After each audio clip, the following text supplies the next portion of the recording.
The Soundwave Chronicles podcast, brought to you by FD Productions, engages in conversations with pioneering musicians, producers, and experts from the music industry. We get the inside scoop on what it takes to make it in the music industry today by delving into the sources of their inspiration, their creative process, and much more as we explore a wide range of their experiences. I am your host, Afterlove, and I want to welcome you today. Sit back, relax, and enjoy.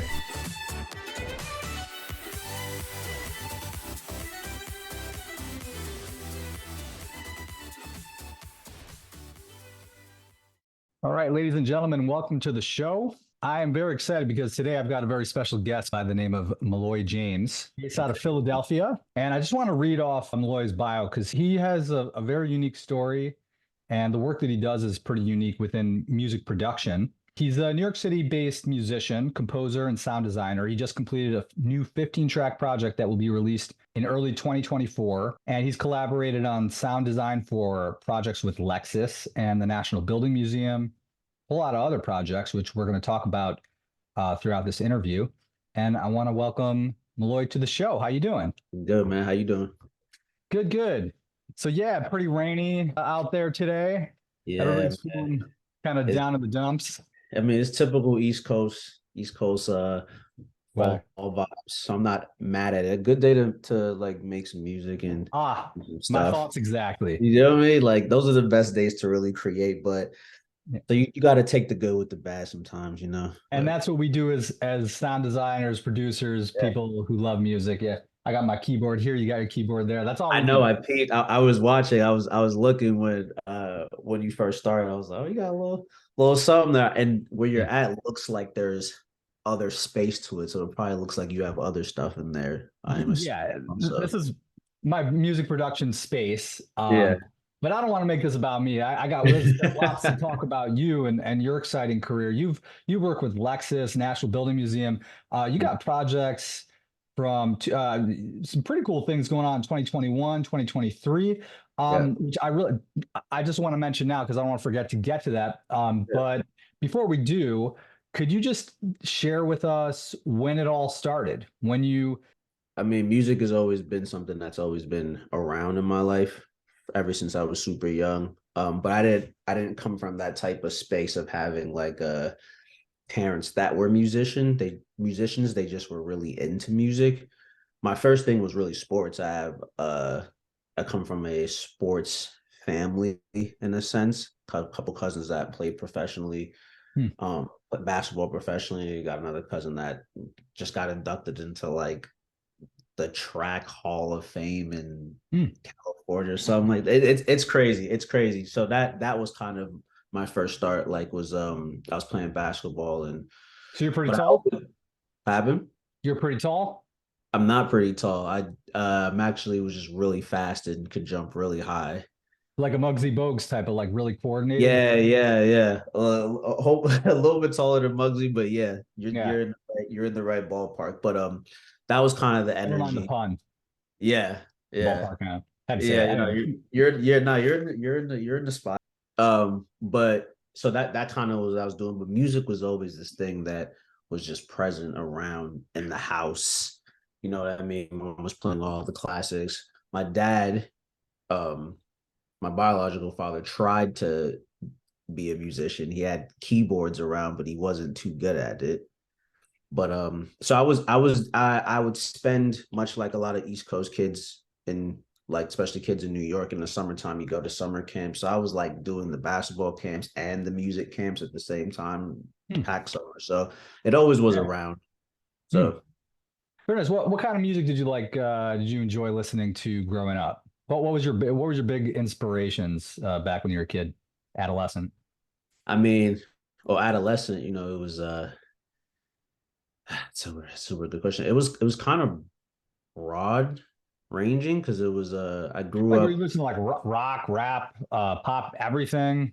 I was kind of on everything. I was kind of was doing everything. You know what I mean? Like that was like the TRL era-esque. I was still really young in that era, but I was watching it, so I kind of got a mixture of all the stuff. You know what I mean? Like the pop, the the Sum 41s of the world. I had a phase where I was into that, and Mhm. Good Charlotte and stuff, and then obviously it gravitated towards more like hip hop, R&B and stuff, being Mhm. from New York. And then it was that weird thing when Pharrell and NERD started doing stuff, and they were blending different types of genres, and Mhm. so it's So, kind of all over the place.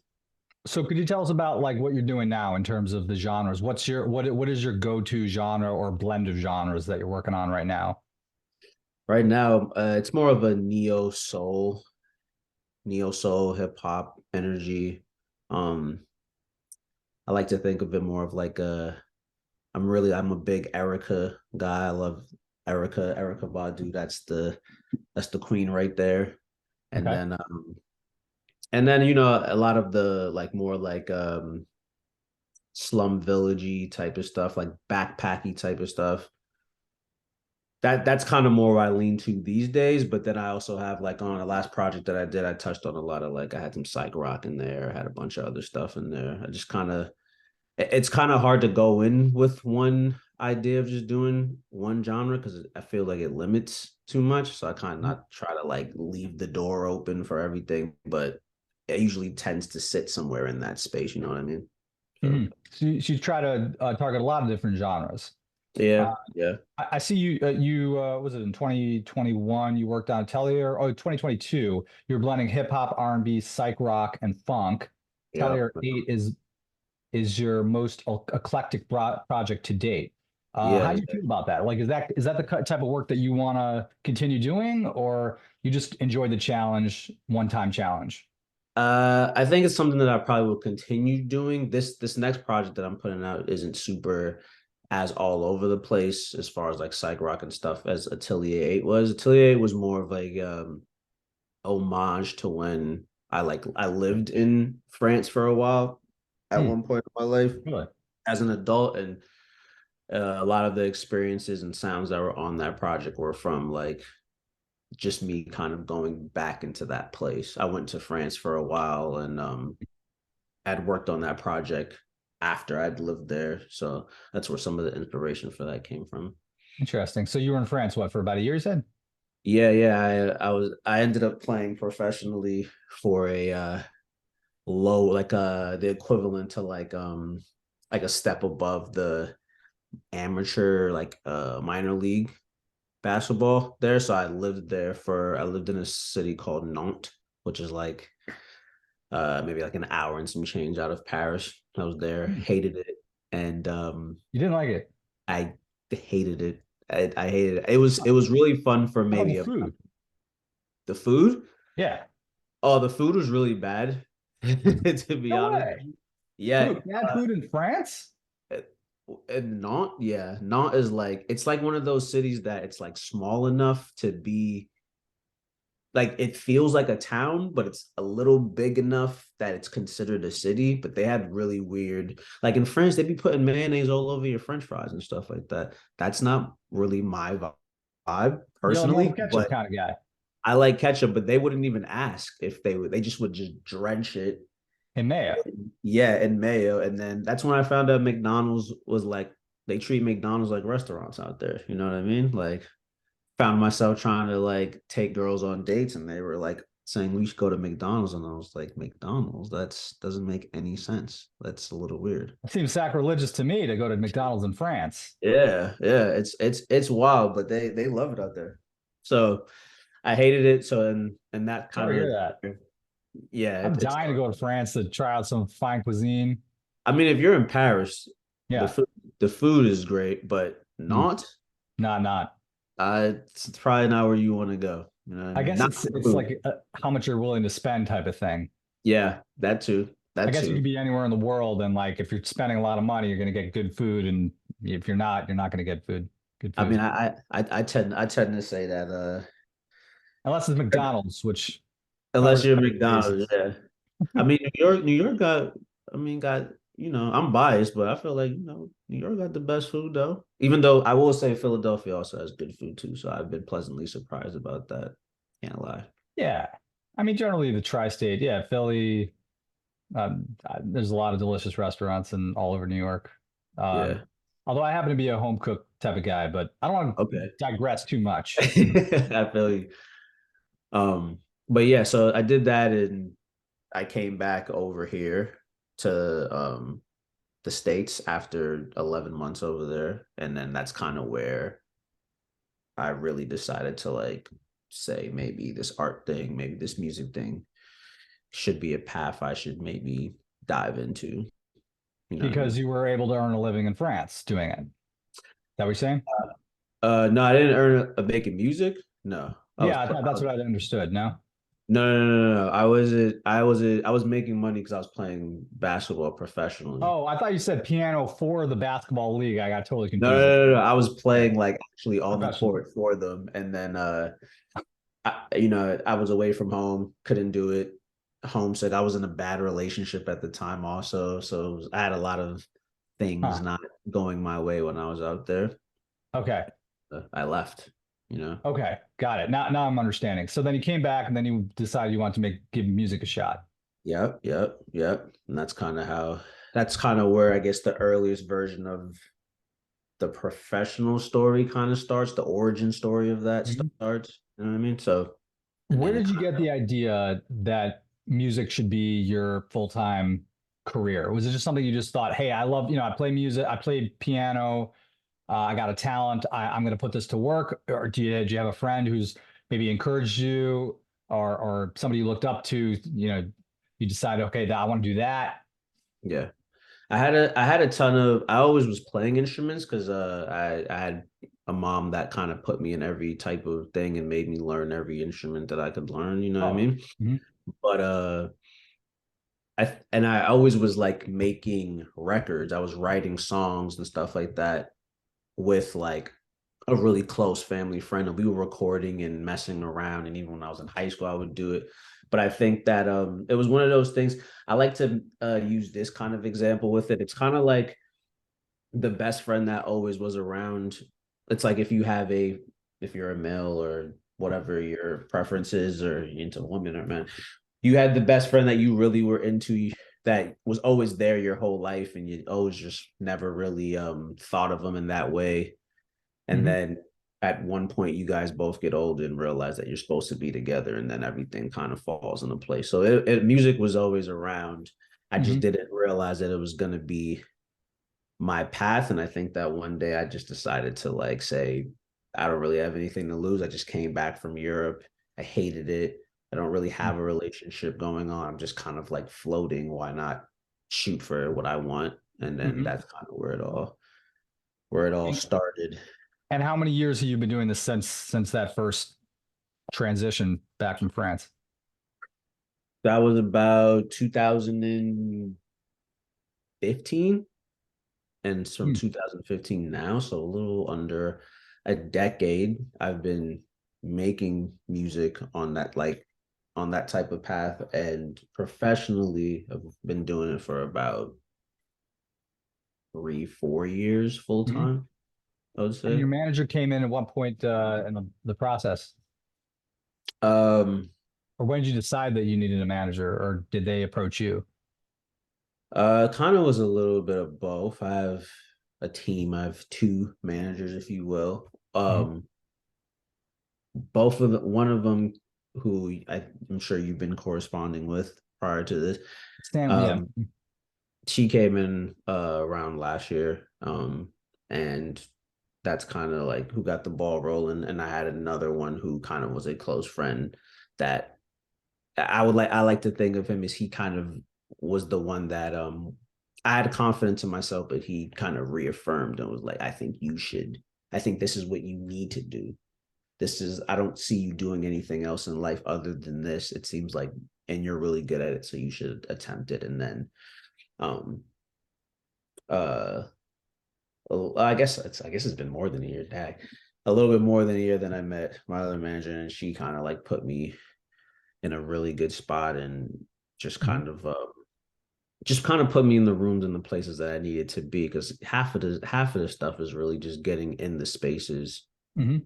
You know what I mean? It's everybody, not everybody, but a lot of people are talented. You know what I mean? In this Mhm. industry, I think it's just Yeah. getting spaces first, and once you get in there, it's like I've tend to find that when people also just like you, it's a lot easier for them to want to give you work. You know what I mean? So Yeah, for sure. Yeah, yeah, personality definitely plays a role. it Can you helps. tell us? Yeah, go ahead. No, I was just saying it helps. I was piggybacking off what you said. Yeah, I mean, I guess you occasionally have some assholes making it really big in like Hollywood and stuff, but it does help to like be a friendly uh, personality and something It people get along with. it doesn't hurt. It doesn't hurt. Yeah. I see you did a project 2021, The Shallows, as a first major project Mhm. featuring mixing, mastering, production, composition. You want to tell us more about that? Yeah, the shallows was that first um attempt to really grab what I wanted to do musically as like a recording artist, by the neck and really do what I have to do.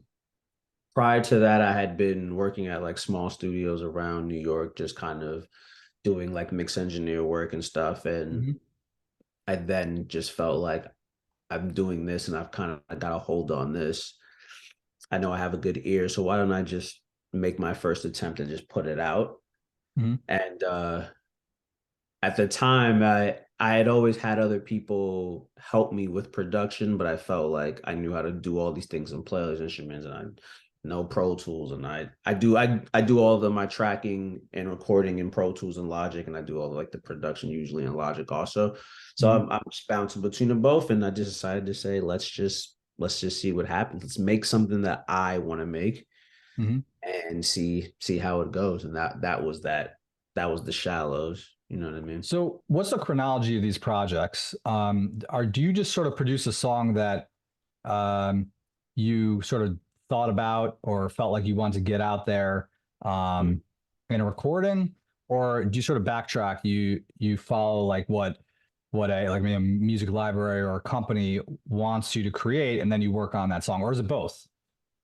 Are you speaking for like more like personal work or like the sync or like sound Well, design stuff? the various projects that like Atelier, the For me, Shallows, okay. um, different sound design projects. When you work for Lexus, that type of stuff.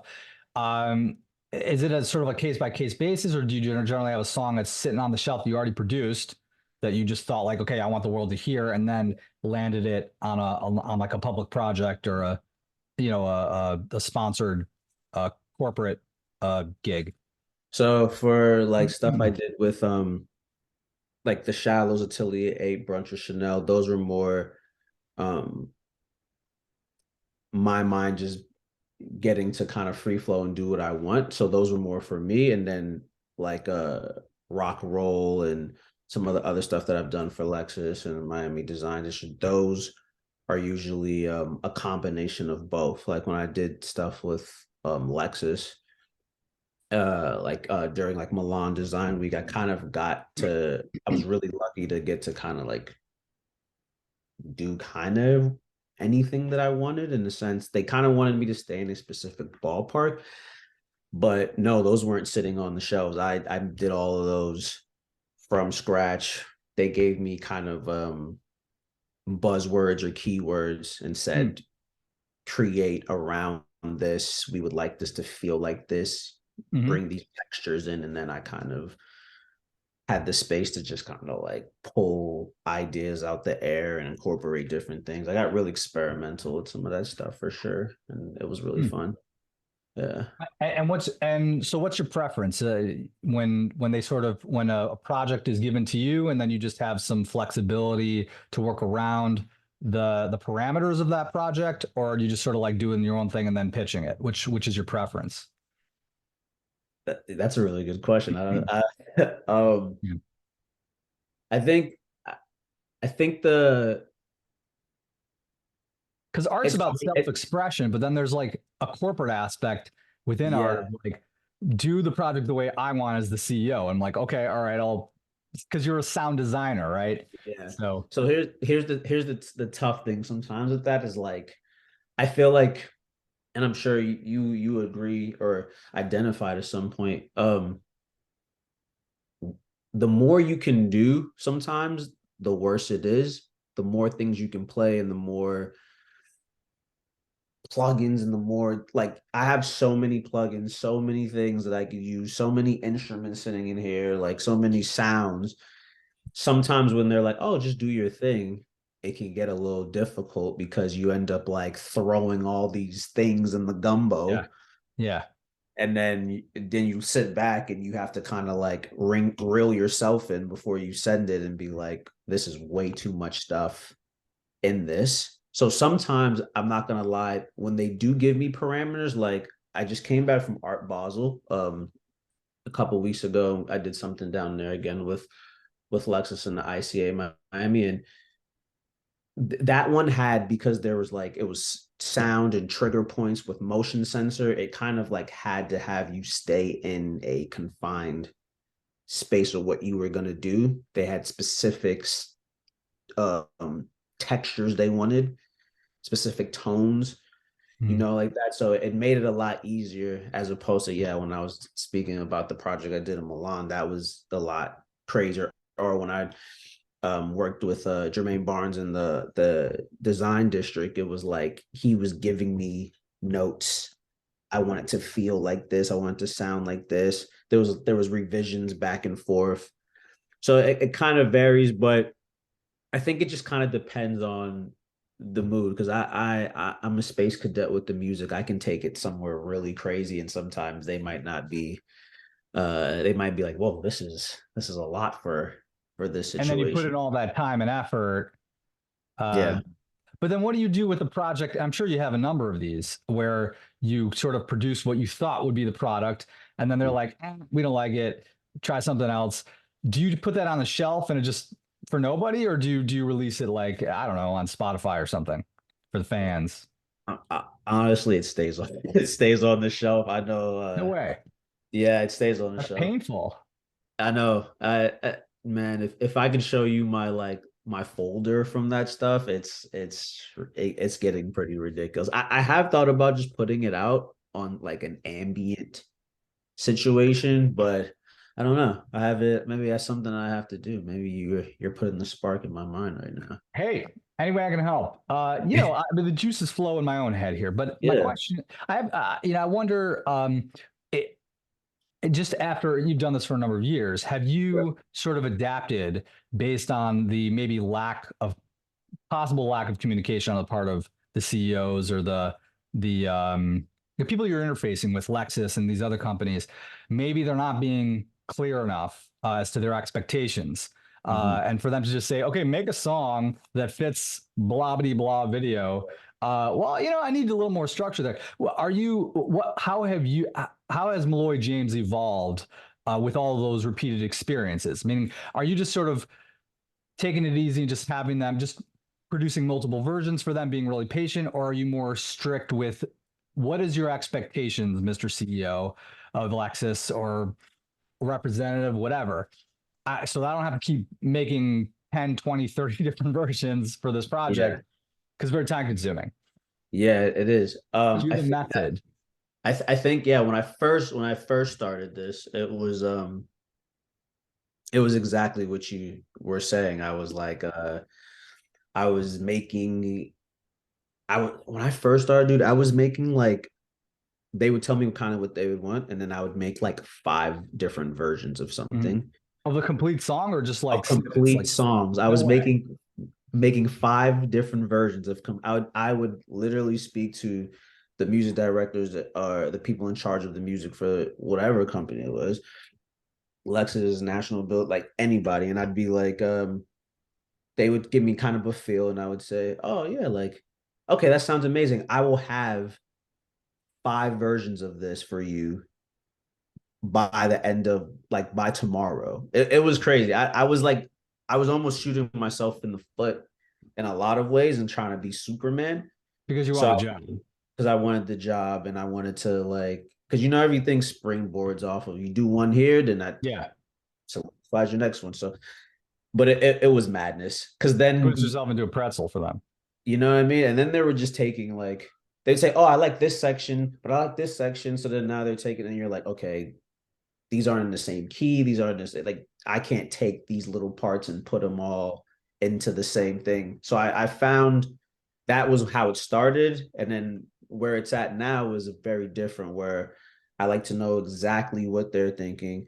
Sometimes, I mean, I tell a lot of friends that are wanting to get into this type of stuff, it's okay to just ask for a reference. Yo, do you guys have a reference of Yeah. what you Reference it's track. not cheating, it's not anything, Mhm. it's just, yo, do you have a reference just so I can get even just the textures that you like out of this? I can do it in a Yeah. different key, I can use different sounds. I just want to get what you're feeling. And I Mhm. think that that's what I tend to do now. That way that I can I as little revisions as I can have. I try Yeah. to make sure, if it's only, oh, can you just change this and that's it? Oh, perfect. So that's usually that's where I was at the beginning. That's kind of now where I'm at with it. Way more like calculated with how I do it. Yeah. Otherwise, you just get burnt out. Yeah. And I did get burned out. So Oh it, yeah, you've already been burnt out. not like burned out in the sense where I don't want to do sound design, but like burnt out where I had to go just like take a week and um go somewhere else and not really even touch a piano or a guitar or like nothing, not a pedal, not a anything, because I just was like doing so much. I was overloading my brain. 5 pieces, and some of these pieces, mind you, were like 10 minutes long. So I was making like 10 Oh. minute, 5, 10 minute pieces. It was ridiculous. I don't know what I was doing, man. I was overperforming, if you Uh-huh. will. But you Yeah. wanted it that bad, and now you're now this is your thing. It's a mainstay, right? Now it's a mainstay, which even feels crazy to think about. But yeah, it's because it's such an interesting place. You know what I mean? So I'm glad you brought up the challenging aspects of what really is a dream career for many people. People who aren't even in music would be like, "Damn, sound design, working for Lexus, like Uh, producing music for these companies with your bringing in your own personality. What an amazing opportunity!" And and I'd love for you to share even some, you don't have to force it. Maybe that's pretty much the only negative experience you've had. But if there's anything else you'd like to share with us about the various challenges involved in, what it means to be a sound designer for big companies, sure people will be interested to hear. yeah, I think that some of the biggest challenges, though I haven't run into like a bunch of crazy ones, there are like little ones that are some of them are there's so many, like you start a project and then you're on these chains with 10, 20, these email chains with like 10, 20 different people, and a lot of cooks in the kitchen type of situation. And it can get a Yeah. little like, because you kind of have to read every email, but some of the Yeah. emails don't even pertain to you. And Yeah. then have people doing this, and it makes it really easy to miss emails, to miss things. Oh yeah. I've learned so much. I have a great team to like keep me in check. Is like the follow-up is like one of the most important aspects of this. You need to follow up with people so much on these type of like specifically the stuff that I've done with Lexus. It's like, because it's usually for big, it's like a design week situation or a art Basel situation. So that there's so many moving parts that are going into it that Mhm.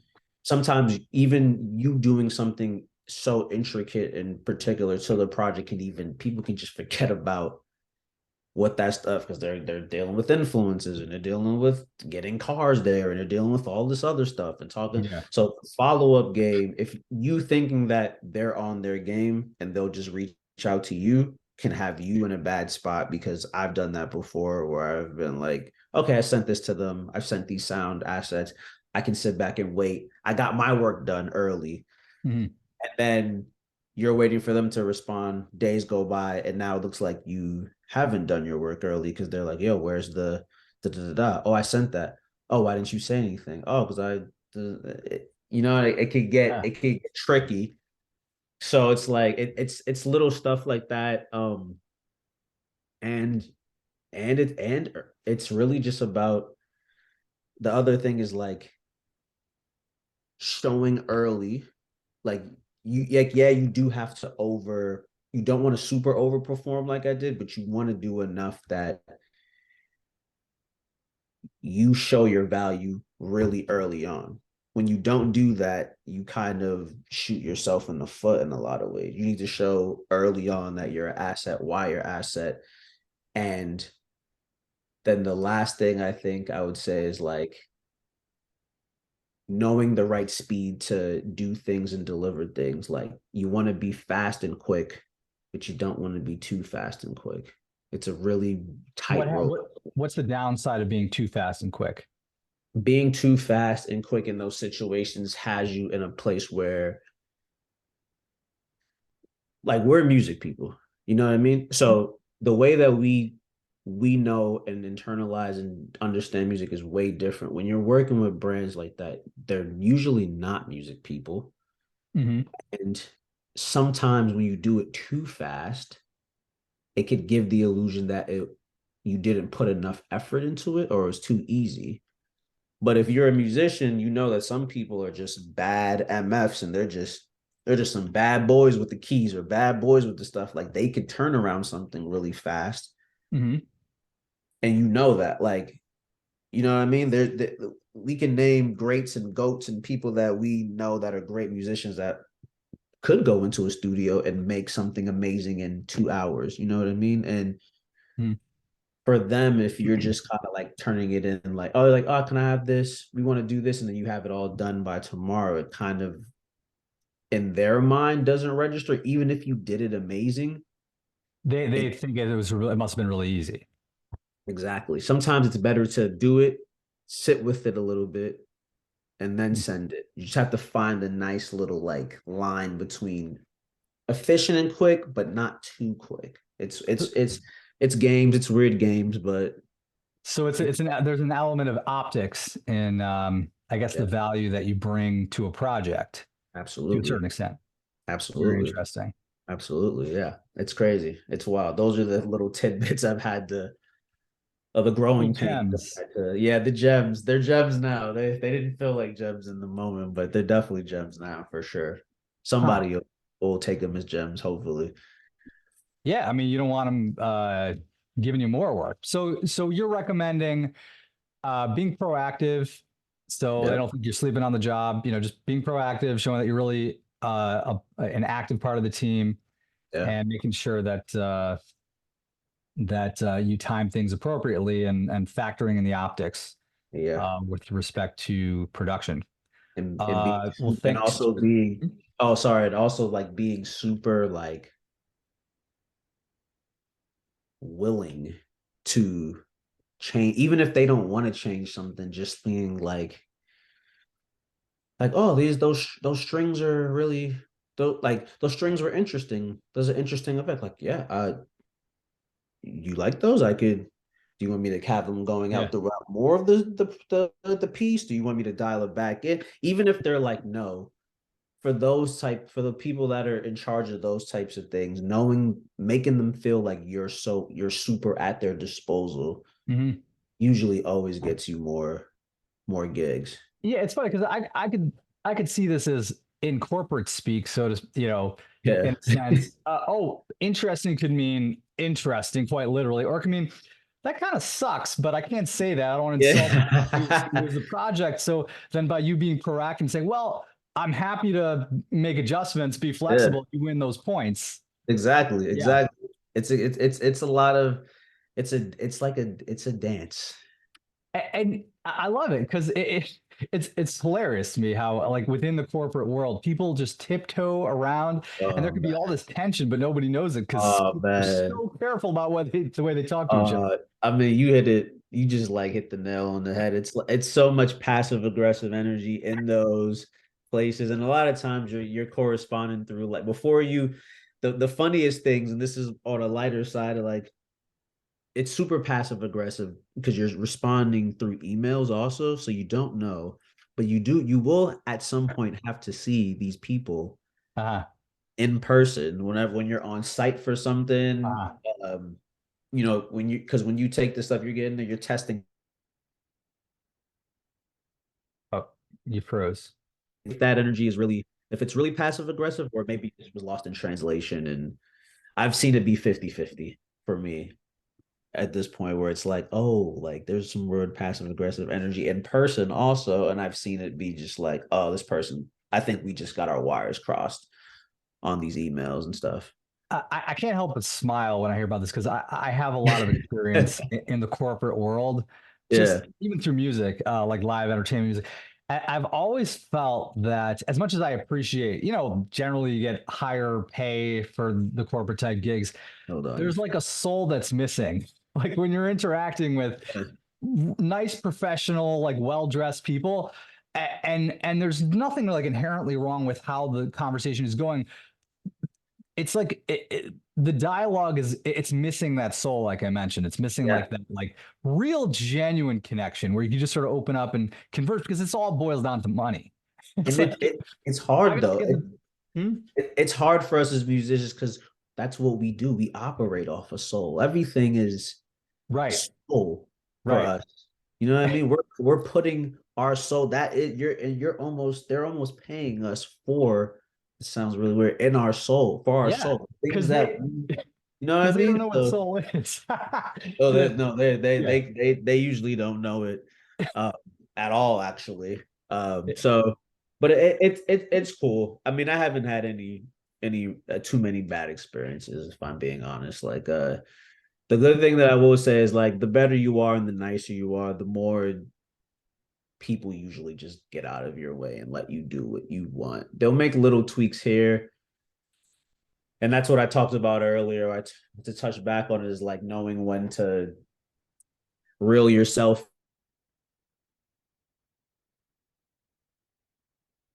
love in a project, and what a company just on a surface level once will be so different. They'll almost want you to take.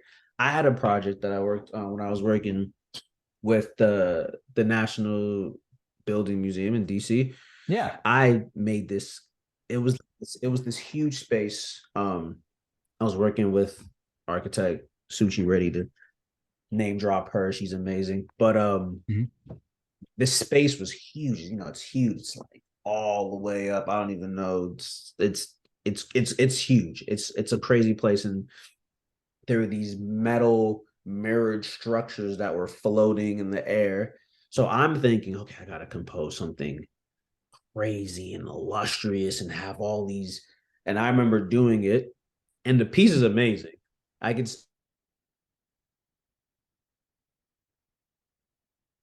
It was crazy. It was elaborate. It had all these amazing elements to it. I think I probably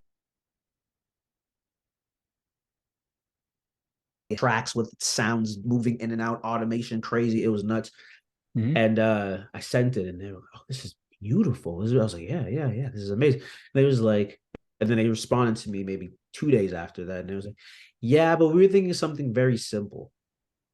They wanted something like two sounds, maybe some pads, inner like coming in and out. So it was really like that whole composition ended up being like four sounds, like two pads, some strings, No, and it's I just I can't help myself. National Building Museum.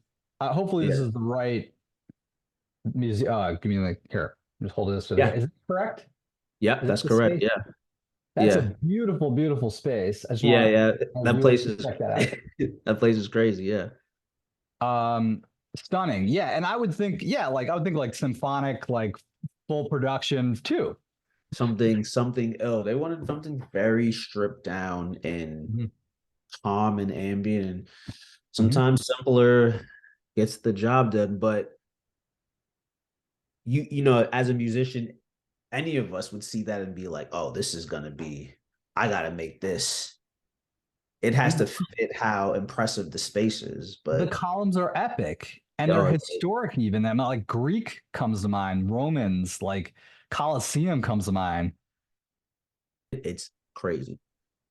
It's yeah, yeah. It feels it's so huge. I didn't realize how huge it was until I was in it, and I just was like, this is like I didn't even know this was just sitting in DC somewhere, just like just there. Just it's crazy. It's nuts. But yeah, something very simple for a space that big. It's like that's not where my mind, but like would have went. But I've learned to try to be able to think on a surface level for somebody who's not a musician Mhm. and play in both of those roles to get the job effectively done, you know? And just for those of you who are not watching, but rather streaming this on Spotify or wherever else you might be listening to this podcast interview, National Building Museum, it looks like about 5 or 6 stories high, and the columns are that high too. So just to give you an idea, Yeah. like that's why the word columns, the concept of Coliseum sort of comes to mind. It's a massive, beautiful, well, decorated space. Look It's like gold special. columns. Yeah. It's really special. And that project that I worked on with the architect Suchi Reddy just actually won an award actually like a week ago for like the best installation of 2023 or something like that by like Interior Magazine. So Huh, it was amazing. a whole it was an amazing vibe. Like it's one of the few projects that I worked on that I didn't think I would enjoy as much. And then when I got in the space, I was like, this is probably one of the more enjoyable just ones as a sound designer, just to get to take it all in that space. So can you elaborate more on the project? What happens? The team invites you down to Washington to take a look at the space. You're walking around, you're sort of envisioning what type of music would be associated with this. Can you just elaborate a little bit? For that project particularly, that was I had seen the space, but only kind of like as you just saw it on my phone and on so I didn't even get to walk the space. Unlike other ones like I did in like with Lexus and stuff, I got to like walk those spaces prior, but I didn't get to walk this. This is actually probably one of the only ones that I didn't walk and take it in before I made the composition. Mhm. And but they kind of gave me free reign, and that's kind of how I got myself into that place with that composition with so many. But the only thing that was specified to me was the length of the duration that they wanted it, and they wanted somewhere to sit around between 10 and 15 minutes. Mhm. And I looked up, did all the research, looked it up, and I said the same thing that you said, is that this looks like epic. This looks like something that needs like superhero trailer something gnarly. Mhm. And then that's kind of how it went. And then I made 3 compositions and Mhm. sent it all to them, and they loved all of them and thought it was really beautiful. But they were like, "Could you scale this down and make it way less busy? Just make it very straightforward and calm." And I said, "Oh, okay." Part of me had to take my ego out of it a little bit, which comes with the job a lot of the times, you know what I Uh-huh. mean? And stripped that bad boy down, stripped it down, went from like 85 tracks to like 4, which was nuts. Muted everything, just like if I could show you this session, man, it'd be crazy. But I can personally attest that it is one of the most painful things in the world when you feel like you've created a masterpiece and they want to hear one fraction of what you yeah, produced. It is painful. It's like cutting off your leg. Like, it really? This is is. what you want? This is what you It's want people really to hear? it's Mhm. bad, man. Yeah. It's I mean, now I've gotten a way better. Like I don't take it any of it like personally and stuff like that. But so now I just am kind of like, oh, okay, cool. Less work for me in the future, so I know where to go. And you kind of like make every job demands something different, but you kind of make your own template for how to deal with these companies and then change things here and there, like, you know what I mean? So, but and stuff I, like that. I guess I keep harkening back to the same question of why you have to work so hard for them to just reject you and then just have you like why you have to produce 3 different full versions of a song um, when they could just make your life so much easier. Like you're getting paid you have a set contract. So it's like you obviously want the goal is to minimize the effort and to have to spend extensive amounts of time trying to figure this stuff out. If they could just sort of specify this is what we need, or at least allow you to give them like a snippet, like an intro or like a 1 minute like taste of what you envision and like yes, yay or nay, Yeah. I would imagine that would be a lot easier. I've got I think it just really comes down to who you end up like Kind of reason. working with. I think some I think that's part of it too, like knowing who you're working with, getting a feel and knowing like when it will make sense for you to make those two or three compositions and send it to them because they probably want you to they want to feel more like that, like maybe they're not super set in their project where they want to take it and you kind of have to create different worlds for them. Okay, pick this world, and then once you pick this world, then I can maybe change things, but this is the range you want to stay in. You kind of have to make it for them Got sometimes, it. and They don't know what sometimes they want, they but don't know what they they want. want to see what I guess you produce for them or what you're capable of.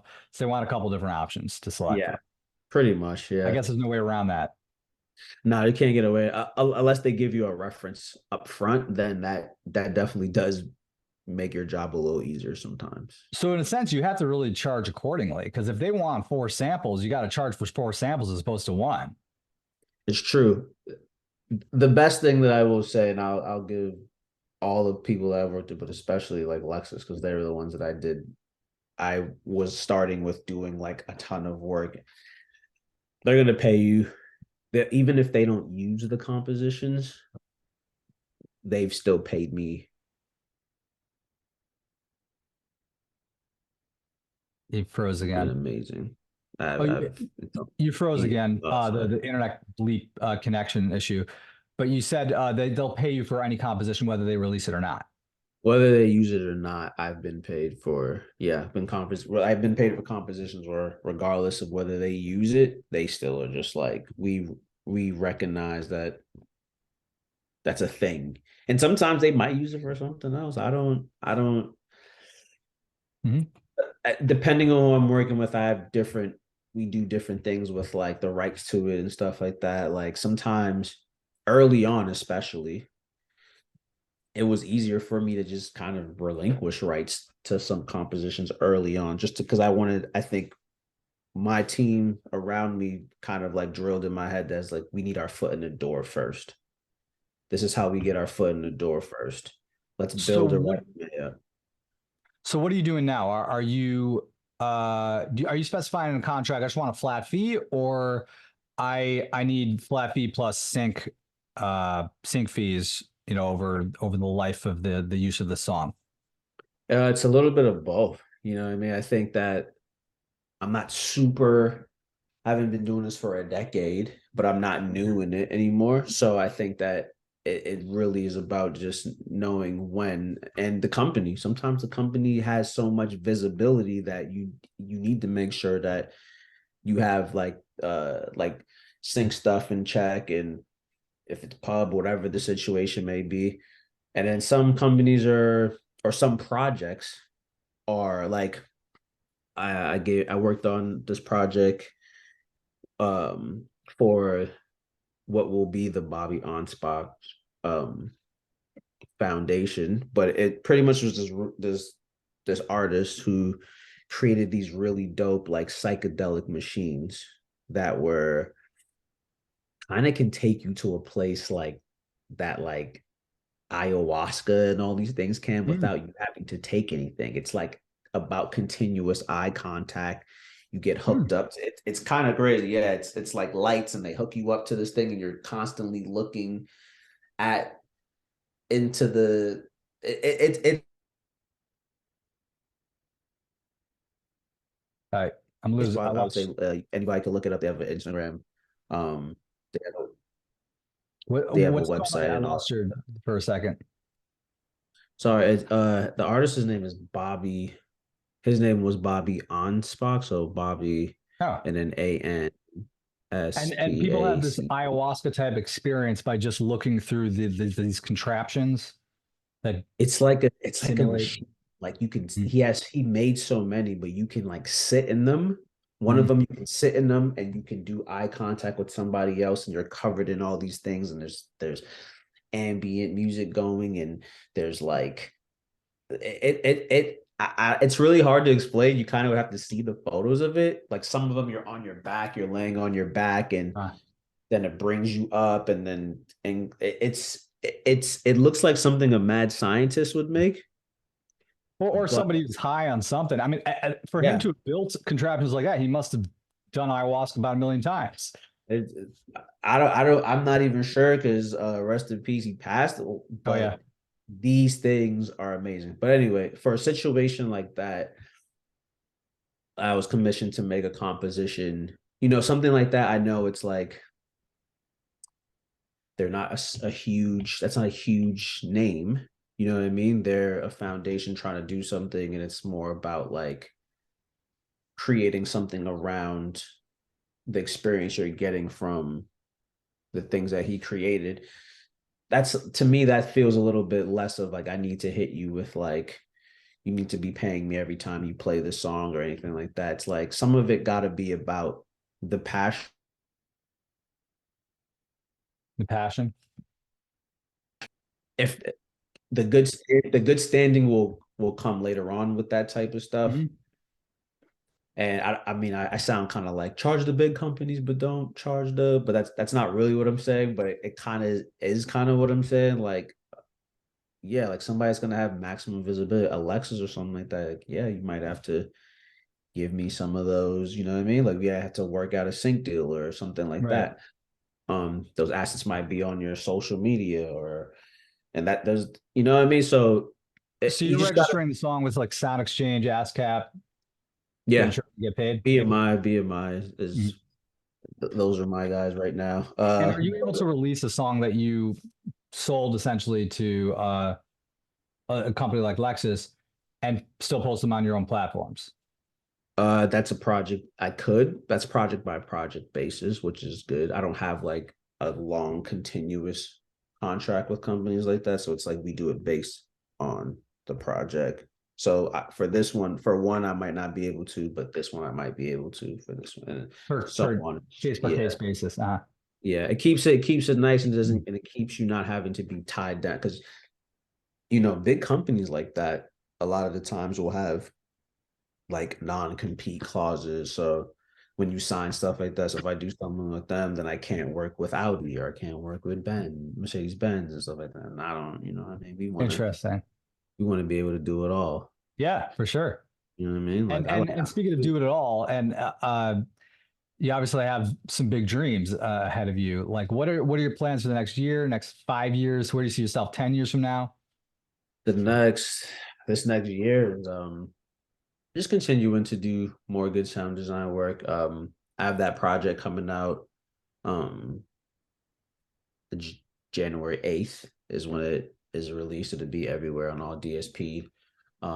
Something Died When You Left is the title, Mhm. but that that will be out. Having that just get all of the visibility and all the love that it should get.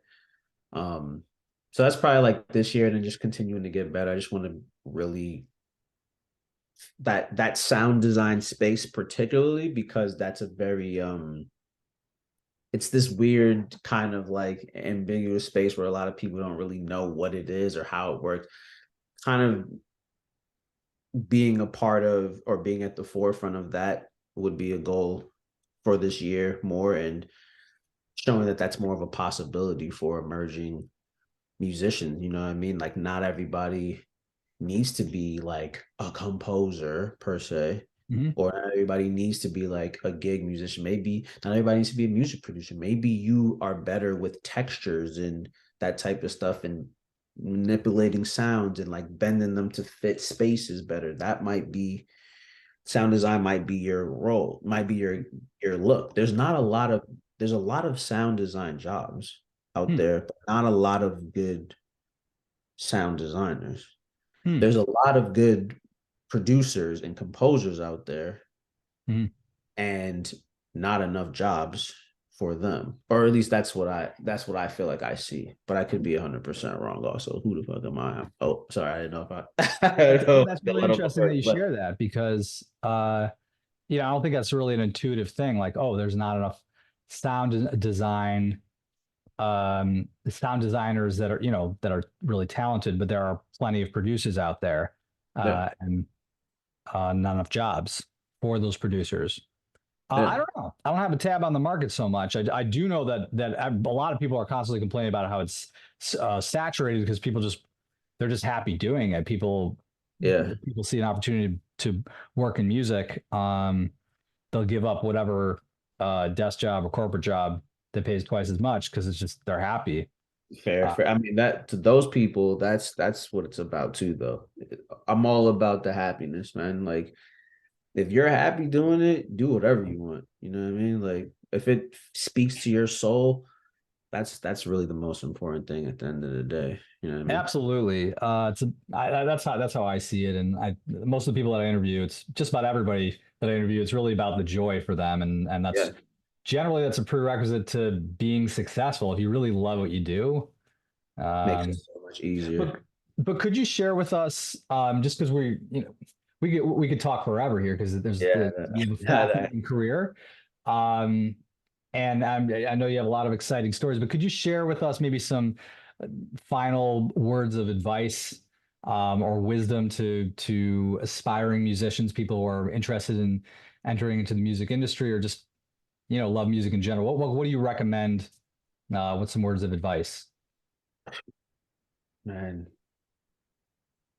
be fearless is like, and it's super cliche. I know people say, it, but like usually everything that's good tends to live on the other side of fear. Fear is usually the catalyst for like great change and whatever you're doing, but especially for musicians, we have this thing where we get in our head. Be fearless, trust in your taste. At before we're anything, we're tastemakers. This sounds good to us. You're not crazy. Rules they're kind of like not real. They're kind of fake. People break them all the time, Mm-hmm. follow them, then re-break them. It's Mm-hmm.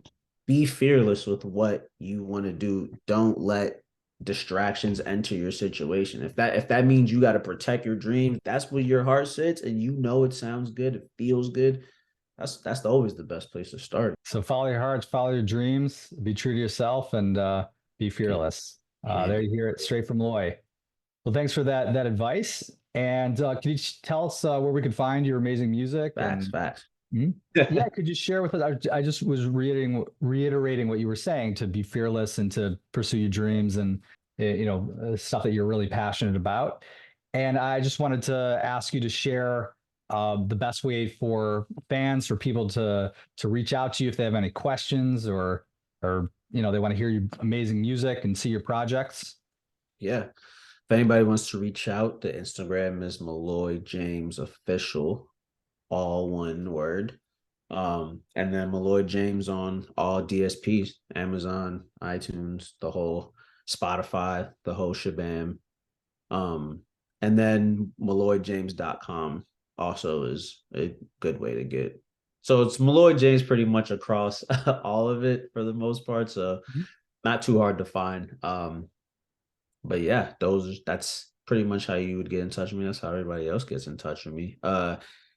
And yeah, all of those platforms have emails or you can get in touch with Or management. DMs. Okay, great. Well, thanks Yeah. for sharing that with us. And guys, go check out his amazing projects and his music.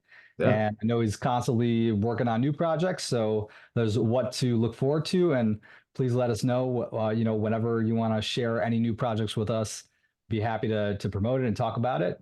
And thanks Appreciate again for coming on the show, Loy. it. Thank you. I appreciate you. Thank you for sharing your Oh, platform. I appreciate you, and it's really a pleasure. Yeah, man. Same. Thanks so much for tuning into the Soundwave Chronicles podcast, where you can stream our interviews wherever you get your podcasts. We hope you enjoyed the interview and learned something new today. And if you did, please leave a review so we can keep bringing you great content. Thank you and have a great rest of the week.